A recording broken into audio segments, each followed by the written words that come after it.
Good evening, I'm Jeff Glore, and this is our Western edition. We're going to begin tonight with coast-to-coast storms.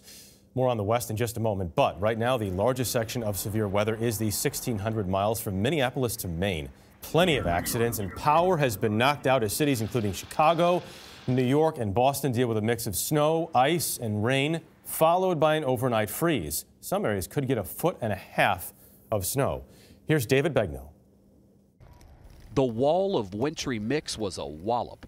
Highways from the Midwest to the Northeast were littered with cars that just couldn't hold up to the icy roads. From the Great Lakes to Times Square, the front of ice and snow made for a frozen blanket. In New York, a semi-truck overturned on slippery roads. We're now north of Albany, New York on Interstate 87, and this part has not been plowed, so traffic's moving at about 50 miles per hour, but otherwise today we've seen it all. Sleet, snow, and ice. Ice covered street signs in Chicago, while forcing some pedestrians to watch out for ice falling from the skyscrapers. For many people caught in it, the most basic of tasks, like walking to school, was difficult.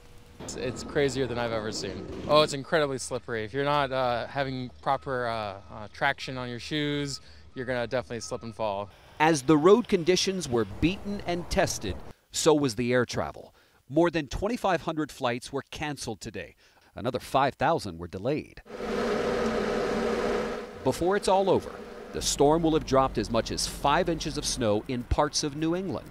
But for people who are used to it, it's nothing they weren't ready for.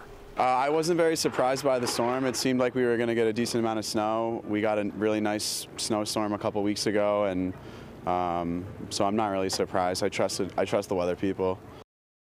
It is miserable right now in terms of how cold it is. But know that big cities like New York and Minneapolis have snow totals this season that are lower than usual. Take Boston. They had 29.2 inches of snow at this time last year. Right now, they have 2.7.